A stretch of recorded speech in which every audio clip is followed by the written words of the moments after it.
रात का सन्नाटा अभी टूटा भी नहीं था कि पाकिस्तान के मुरीद के इलाके में गोलियों की आवाज गूंज उठी।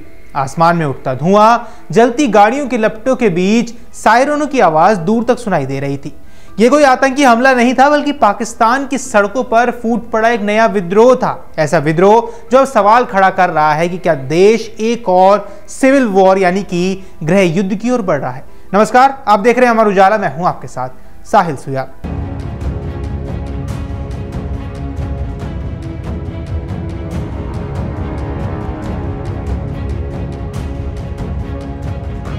सोमवार तड़के करीब 3 बजे मुरीदके की गलियों में अंधेरे को चीरती हुई पुलिस की गाड़ियां दाखिल हुई। उनका निशाना था तहरीके लबैक पाकिस्तान यानी कि टीएलपी के प्रदर्शनकारी, जिन्होंने पिछले 3 दिनों से इलाके को जाम कर रखा था। ये वही प्रदर्शनकारी थे जिन्होंने लाहौर से गाजा और फिलिस्तीन के समर्थन में एक मार्च शुरू किया था। उनका लक्ष्य था इस्लामाबाद पहुंचकर अमेरिकी दूतावास के बाहर प्रदर्शन करना। लेकिन पाकिस्तान सरकार ने तय कर लिया था कि यह मार्च राजधानी तक नहीं पहुंचेगा। प्रशासन ने रास्तों को खोदकर, बैरिकेड लगाकर और भारी सुरक्षा बलों की तैनाती कर हर मार्ग को बंद कर दिया। जब टीएलपी कार्यकर्ताओं को रोका गया तो उन्होंने मुरीदके में ही मोर्चा जमा लिया और यहीं से हिंसा की कहानी शुरू हो गई। पुलिस के मुताबिक ये कार्रवाई भीड़ को हटाने के लिए शुरू की गई थी, लेकिन धीरे धीरे ये पूरा इलाका रणभूमि बन गया। भीड़ के बीच से अचानक पत्थरों की बौछार शुरू हो गई और फिर कीलों वाले डंडे चले और कुछ ही पलों में पेट्रोल बम हवा में फेंके हुए नजर आए। हमने चेतावनी दी थी कि अगर मार्च नहीं रुका तो कार्रवाई होगी, यह कहना था पंजाब पुलिस के प्रवक्ता मुबाशिर हुसैन का। लेकिन कार्रवाई इतनी हिंसक हो जाएगी ये शायद किसी ने भी नहीं सोचा था। पुलिस ने जवाबी फायरिंग की और देखते ही देखते सड़कों पर गोलियों की गूंज सुनाई देने लगी। करीब 6 घंटे तक चली इस झड़प में फैक्ट्री एरिया थाने के एसएचओ शहजाद नवाज़की की मौत हो गई। पुलिस के अनुसार 4 टीएलपी कार्यकर्ता भी मारे गए हैं, जबकि 48 पुलिसकर्मी घायल हुए हैं, जिनमें से 17 को गोली लगी है। अफरा तफरी में एक राहगीर की भी जान चली गई और 8 आम नागरिक भी घायल हो गए। मुरीदके की सड़कों पर अब बस राख बची है। लगभग 40 सरकारी और निजी वाहन जला दिए गए। हर तरफ टूटी सड़कें, जलते टायरों और उड़ती राख का धुंधला धुआं था। सोशल मीडिया पर उस सुबह के वीडियो वायरल हो गए जिसमें पुलिसकर्मी भागते दिखाई दे रहे हैं, प्रदर्शनकारी पत्थरबाजी कर रहे हैं और दूर कहीं एक ट्रक आग की लपटों में घिरा हुआ साफ नजर आ रहा है।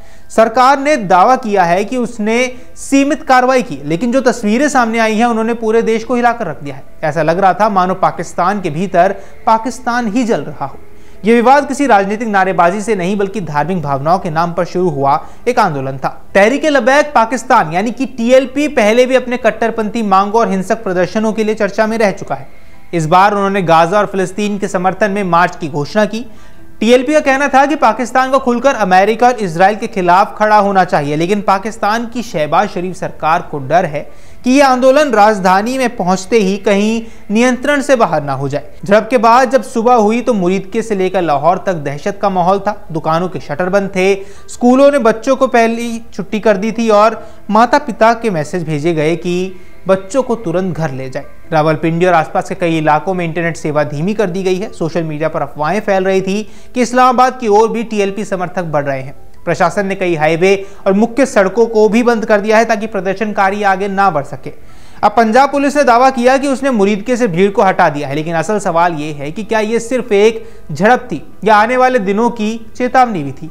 टीएलपी पाकिस्तान की राजनीति में वह शक्ति बन चुका है जो कभी भी किसी भी मुद्दे को धार्मिक चश्मे से देखता है।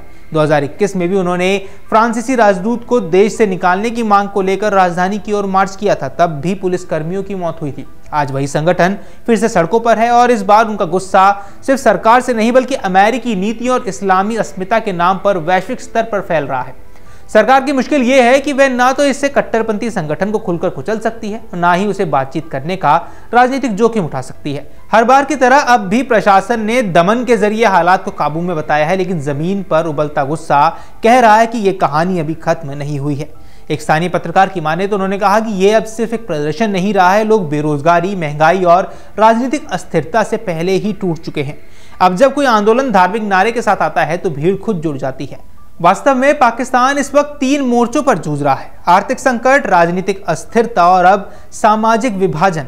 इन सब के बीच जब सरकार अपने नागरिकों पर गोलियां चलाती है और नागरिक पुलिस पर पेट्रोल बम फेंकते हैं तो ये केवल हिंसा नहीं होती है, ये समाज के टूटने की निशानी भी होती है। सिविल वॉर, ये शब्द सुनते ही पाकिस्तान के सियासी गलियारों में बेचैनी फैल जाती है, लेकिन अब हालात उस दिशा में जाते हुए साफ नजर आ रहे हैं। एक और सत्ता में बैठी सरकार है जो IMF से राहत की उम्मीद में विदेशी शर्तें मानने को मजबूर है, और दूसरी ओर आम जनता है जो महंगाई और धार्मिक कट्टरता के बीच पिस रही है। मुरीदके की आग अब सिर्फ पाक शहर तक या एक शहर तक सीमित नहीं रह गई है, वह उस असंतोष की भी आग है जो उस देश में फैल सकती है, उस पूरे देश को जला सकती है। अगर TLP जैसे संगठनों को और बल मिलता है तो पाकिस्तान में राजनीतिक अस्थिरता से आगे बढ़कर आंतरिक युद्ध की स्थिति भी बन सकती है।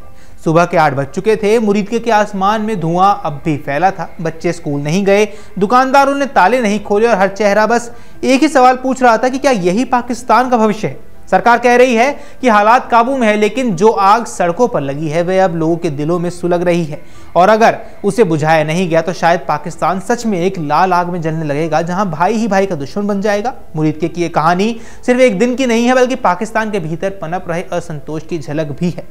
पुलिस और प्रदर्शनकारियों की भिड़ंत ने एक बार फिर दिखा दिया है कि जब सरकारें जनता की आवाज नहीं सुनती हैं तो सड़कें बोलने लगती हैं, और जब सड़कें बोलती हैं तो देश सुलग उठता है। और ऐसा ही कुछ हमने नेपाल में होता हुआ भी पहले देखा है। ऐसे में पाकिस्तान में आगे क्या हालात बनने वाले हैं, पाकिस्तान में आगे क्या कुछ अपडेट होगा, हम आपको अमर उजाला पर लगातार बताते रहेंगे।